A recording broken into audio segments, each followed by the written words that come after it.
Mari kita menuju sholat. Assalamualaikum warahmatullahi wabarakatuh. Masih dalam buku Hasan karya Dr. Ait Al-Qarni, subjudul Mari kita menuju sholat. Wahai orang-orang yang beriman, mintalah pertolongan kepada Allah dengan sabar dan sholat. Sungguhnya Allah beserta orang-orang yang sabar. Quran Surat Al-Baqarah ayat 153.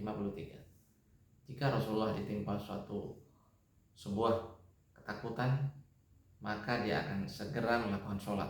Pernah dia berkata kepada Bilal, "Wahai Bilal, tentramkan hati kita dengan sholat." Pada kali yang lain beliau bersabda, "Ketenanganku ada pada sholat." Jika hati terasa menyesak, masalah yang dihadapi terasa sangat rumit dan tipu muslihat sangat banyak, maka bersegeralah datang ke tempat sholat dan sholatlah. Jika hari-hari menjadi gelap gulita, malam-malam mencekam, dan kawan-kawan berpaling, maka lakukanlah sholat.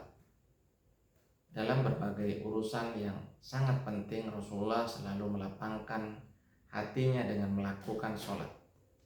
Misalnya pada saat perang Badar, Ahzab, Khandaq, dan kesempatan-kesempatan yang lain.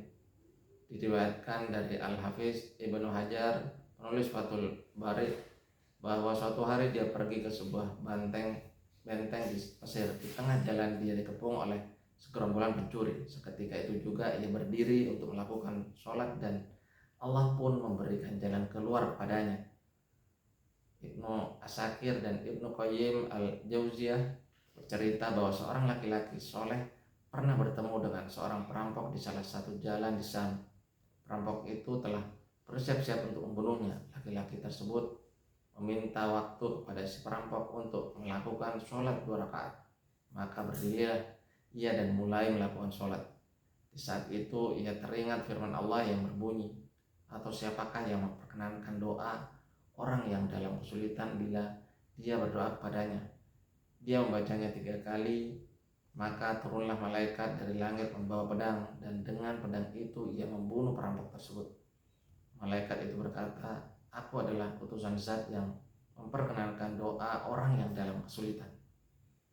Pada ayat-ayat yang lain Allah berfirman, "Dan perintahkanlah kepada keluargaku mendirikan sholat dan bersabarlah kamu dalam mengerjakannya." Quran Surat Toha ayat 132. Sesungguhnya sholat itu mencegah dari perbuatan-perbuatan keji dan mungkar. Quran Surat Al-Ankabut ayat 45. Sungguhnya sholat itu adalah kewajiban yang ditentukan waktunya atas orang-orang yang beriman. Quran Surat An-Nisa ayat 103. Di antara hal-hal yang mampu menciptakan kelapangan di dalam dada dan menghilangkan keresahan dan kesuntukan adalah mengucapkan sholawat kepada Rasulullah. Wahai orang-orang yang beriman, bersolawatlah kamu untuk Nabi dan ucapkanlah salam penghormatan kepadanya. Quran Surat Al-Ahzab ayat 56. Sebuah riwayat sahih dari At-Tirmizi menyebutkan bahwa Ubay bin Ka'ab pernah bertanya, "Wahai Rasulullah, berapa banyak saya harus mengucapkan salawat untukmu?" Rasulullah menjawab, "Sesukamu." Ka'ab bertanya lagi, "Apakah 1/4?" Rasulullah menjawab, "Sekehendakmu. Dan jika engkau tambahkan maka itu lebih baik." Ubay bertanya lagi, 2/3?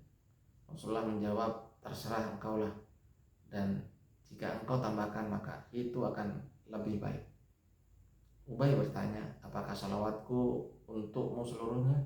Rasulullah menjawab, "Karena itu dosamu akan diampuni dan kesedihanmu akan dihilangkan."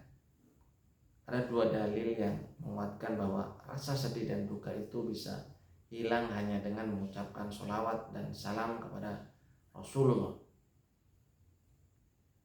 Yang pertama, barang siapa yang membaca sholawat untukku sekali, maka Allah akan membalas dengan 10 sholawat baginya. Yang kedua, perbanyaklah membaca sholawat padaku pada malam Jumat dan hari Jumat, sebab sholawat kalian diperlihatkan kepadaku. Para sahabat bertanya, "Bagaimana sholawat itu akan diperlihatkan kepadamu sementara engkau telah menjadi tulang belulang?" Rasulullah menjawab, "Sesungguhnya Allah mengharamkan cacing-cacing bumi akan jasad para nabi.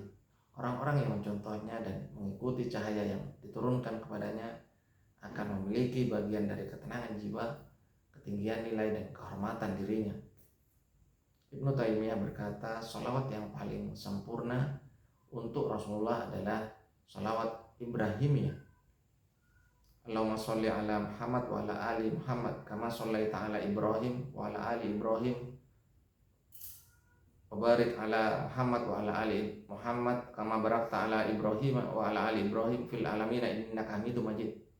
Ya Allah, limpahkanlah sholawatmu atas Muhammad dan keluarganya sebagaimana engkau telah melimpahkannya atas Ibrahim dan keluarganya. Ya Allah, berikanlah berkahmu atas Muhammad dan keluarganya sebagaimana engkau telah melimpahkannya atas Ibrahim dan keluarganya. Sungguhnya engkau maha terpuji dan terhormat. Seorang penyair mengatakan, saat mencintaimu kami lupa semua yang berharga. Kau bagi kami adalah yang paling berharga. Kami dicela karena mencintaimu dan cukuplah kemuliaan saat kami dicela karena mencintaimu.